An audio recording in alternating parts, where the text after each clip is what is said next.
Hello, hi everyone, I am Ambuj Kumar. आज हम लोग यहाँ से जो पिछले क्लास तक हम लोग पढ़े थे उससे आगे हम लोग पढ़ेंगे और देखेंगे कि कार्बन एंड इट्स कंपाउंड का जो यह लेक्चर है कितना बेहतरीन है और कार्बन एंड इट्स कंपाउंड कितना बेहतरीन चैप्टर है। देखते हैं। अभी तक हम लोग पढ़े थे क्या कि जो कार्बन है बहुत सारा कंपाउंड का फॉर्मेशन करता है, लेकिन इसके बारे में जाने नहीं कि कैसे बहुत सारा कंपाउंड का फॉर्मेशन करता है। तो आज हम लोग जानेंगे कि कार्बन कैसे बहुत सारा कंपाउंड का फॉर्मेशन करता है। तो देखते हैं। हम लोग जानते हैं पहले से ही कि कार्बन का जो एटॉमिक नंबर है वह है 6। जब इसका हम लोग इलेक्ट्रॉनिक कॉन्फ़िगरेशन लिखते हैं तो 2 और 4, यानी इसके बाहरी सेल में इलेक्ट्रॉन की संख्या कितना है? 4 है।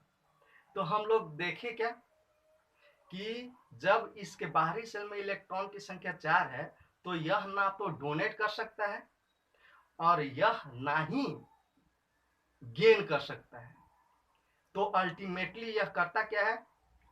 तो अल्टीमेटली यह इलेक्ट्रॉन का शेयरिंग करता है और शेयरिंग करके कंपाउंड का फॉर्मेशन करता है। और कंपाउंड का फॉर्मेशन कौन सा बॉन्डिंग बनाता है? तो कोवैलेंट बॉन्ड बनाता है।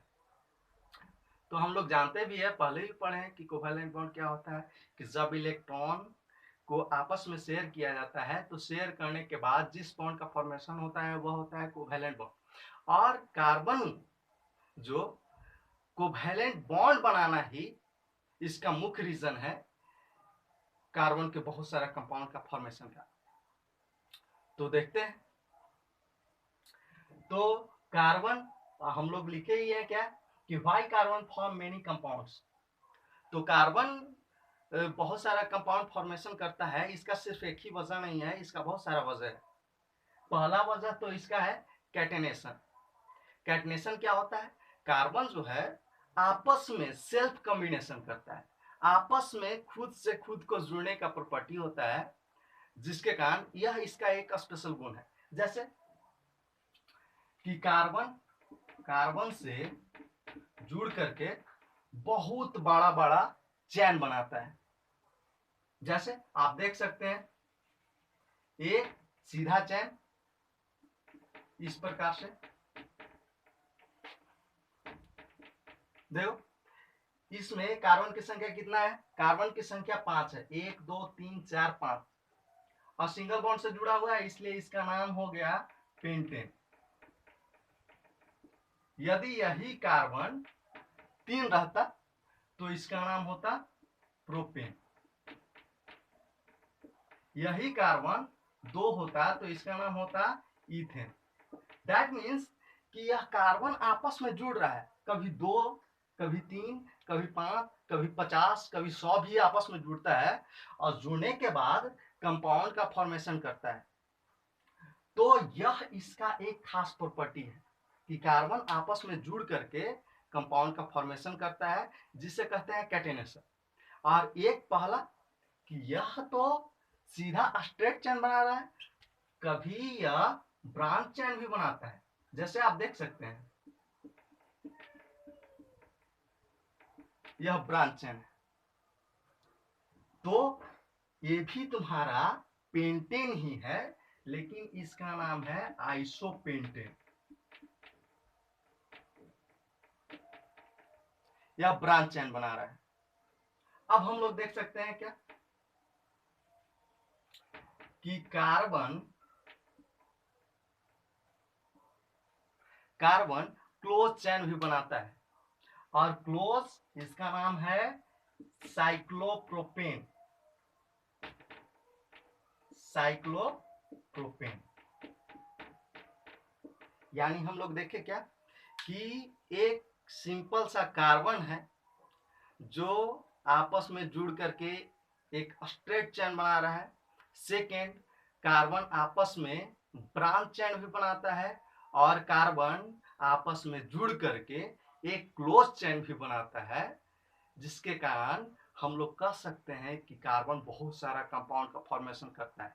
यह तो सिंपल एक दो उदाहरण है, ऐसा हजारों उदाहरण आएंगे जिसमें कार्बन स्ट्रेट चेन बनाता दिखेगा, कार्बन आपका ब्रांच चेन बनाता दिखेगा, कार्बन आपका क्लोज चेन बनाता दिखेगा। तो हम लोग देखें क्या कि कार्बन कैसे बहुत सारा कंपाउंड का फॉर्मेशन करता है।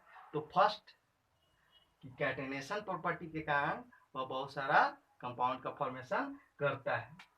अब देखिए बहुत सारा ऐसे भी एलिमेंट हैं जो आपस में जुड़ते हैं, आपस में जुड़ करके स्ट्रेट चेन, ब्रांच चेन या फिर क्लोज चेन नहीं बनाता है, लेकिन आपस में जुड़ता जरूर है, लेकिन कार्बन के जैसा नहीं। जैसे एसिड सल्फर, इसमें मैक्सिमम 8 सल्फर का एटम आपस में कनेक्ट होते हैं और कनेक्ट होने के बाद यह एसिड मॉलिक्यूल बनाता है। आपका फास्फोरस हो गया P4 और ओजोन हो गया O3। ये सब आपस में सेल्फ कम्बिनेशन करते हैं, लेकिन कार्बन के जैसा नहीं। अब देखते हैं हम लोग क्या कि सेकेंड, पहला हम लोग देख लिए कैटेनेशन प्रॉपर्टी। सेकेंड क्या है इसका? टेट्रावैलेंसी। कार्बन टेट्रावैलेंसी शो करता है, यानी कार्बन एक टेट्रावैलेंट एलिमेंट है। टेट्रावैलेंट एलिमेंट क्या होता है? तो वैसे एलिमेंट जिसके बाहरी सेल में इलेक्ट्रॉन की संख्या 4 होता है, यानी जिसका वैलेंसी 4 होता है, उसे हम लोग कहते हैं टेट्रावैलेंट एलिमेंट। और टेट्रावैलेंट एलिमेंट होने के कारण यह क्या करता है कि कोऑर्डिनेट आपका बॉन्ड बनाता है। और कौन सा? कोवैलेंट बॉन्ड बनाता है। कोवैलेंट बॉन्ड बनाने के साथ साथ यह कार्बन कार्बन के बीच भी कोवैलेंट बॉन्ड बनाता है, साथ में कार्बन अन्य एलिमेंट के साथ भी कोवैलेंट बॉन्ड बनाता है, जैसे हाइड्रोजन हो गया, नाइट्रोजन हो गया और बहुत सारा ऐसे, जैसे सल्फर हो गया। इन सब एलिमेंट के साथ कार्बन कनेक्ट होकर के आपका बहुत सारा कंपाउंड का फॉर्मेशन करता है। तो हम लोग पहला देख लिए कि कार्बन कैसे बहुत सारा कंपाउंड का फॉर्मेशन करता है। तो पहला हो गया आपका कि कार्बन कैटेनेशन प्रॉपर्टी शो करता है। कैटेनेशन प्रॉपर्टी क्या होता है कि जब कार्बन आपस में खुद जुड़ करके बहुत सारा कंपाउंड बनाना शुरू करता है, तो यह कैटेनेशन प्रॉपर्टी है। सेकेंड एक रीजन है टेट्रावैलेंसी। टेट्रावैलेंसी हम कहें कि जब कार्बन के बाहरी शेल में 4 इलेक्ट्रॉन है, तो यह आपका कोवैलेंट बॉन्ड बनाता है। कोवैलेंट बॉन्ड कार्बन के साथ ही नहीं बनाता, बल्कि यह अन्य एलिमेंट के साथ भी बनाता है, जैसे हाइड्रोजन, नाइट्रोजन, सल्फर वगैरह, और बनाने के साथ बहुत सारा अन्य कंपाउंड का भी फॉर्मेशन करता है। साथ में हम लोग देखेंगे कि कार्बन के पास क्षमता है मल्टीपल बॉन्ड बनाने का। तो कोवैलेंट बॉन्ड जब बनाएगा, तो कोवैलेंट बॉन्ड हम लोग पढ़े थे क्या कि एक सिंगल कोवैलेंट बॉन्ड होता है, एक डबल कोवैलेंट बॉन्ड होता है और एक होता है आपका ट्रिपल कोवैलेंट बॉन्ड। तो यह तीनों कोवैलेंट बॉन्ड तो बनाता है, हालांकि यह जब मल्टीपल बॉन्ड फॉर्मेशन करता है, तो यह कार्बन कार्बन के बीच में भी मल्टीपल बॉन्ड फॉर्मेशन करता है, आपका कार्बन हाइड्रोजन के भी बीच में, कार्बन सल्फर के बीच में भी। देख लो, जैसे कार्बन कार्बन के बीच में सिंगल बॉन्ड, कार्बन कार्बन के बीच में डबल बॉन्ड, कार्बन कार्बन के बीच में ट्रिपल बॉन्ड।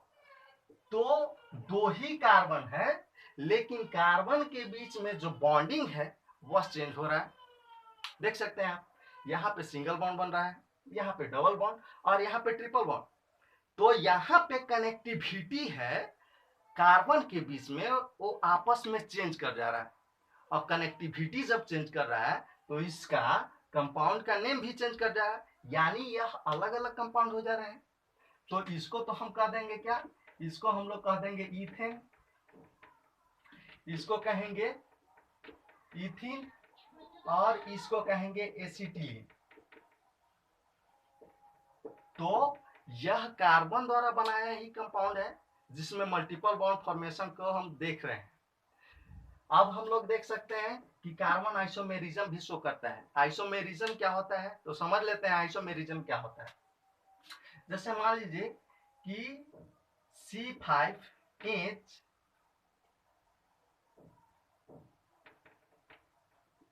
C2H6O,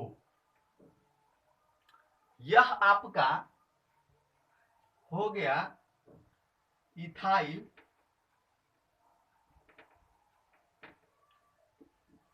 यहां पे आप देख सकते हैं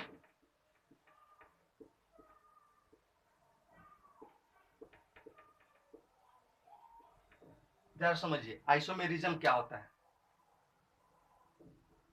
आइसोमेरिज्म क्या होता है कि वैसा कंपाउंड जिसका मॉलिक्यूलर फार्मूला एक होता है, मॉलिक्यूलर फार्मूला सेम, लेकिन अरेंजमेंट डिफरेंट हो जाता है। जैसे देखिए कि यह एक मॉलिक्यूलर फार्मूला है, अब अरेंजमेंट इसका चेंज किए तो यह अलग अलग कंपाउंड हो गया। जैसे C2H6O, यह एक मॉलिक्यूल है और इसमें अरेंजमेंट हम सिर्फ चेंज किए हैं, यहाँ पे C2H5OH किए हैं और यहाँ पे भी CH3O CH3। यदि यहाँ पे काउंट किया जाए टोटल एटम्स का, तो कार्बन का एटम 2, हाइड्रोजन का एटम 6, ऑक्सीजन का एटम 1। यहाँ पे देखिए तो कार्बन का एटम 2, हाइड्रोजन का एटम 5, हाइड्रोजन का एटम 6, 5 1 6 और ऑक्सीजन का एटम 1। मतलब टोटल इन दोनों में जो एटम्स की संख्या है सेम है। दैट मीन्स कहने का मतलब कि मॉलिक्यूलर फार्मूला सेम है, फिर भी इसका प्रॉपर्टी जो है केमिकल प्रॉपर्टी डिफरेंट डिफरेंट है। तो ऐसा एलिमेंट जिसका मॉलिक्यूलर फार्मूला सेम लेकिन केमिकल प्रॉपर्टी डिफरेंट हो, वह क्या कहलाते हैं, आइसोमेरिज्म कहलाते हैं। तो हम देख सकते हैं कि यह एक छोटा सा ऐसा एलिमेंट है जो एक ही मॉलिक्यूल होने के कारण अलग दो कंपाउंड शो करता है। तो ऐसा बहुत सारा ऐसा एलिमेंट है जो इस प्रकार का, बहुत सारा ऐसा कंपाउंड है जो इस प्रकार के प्रॉपर्टी शो करता है, जो कार्बन द्वारा बना हुआ होता है।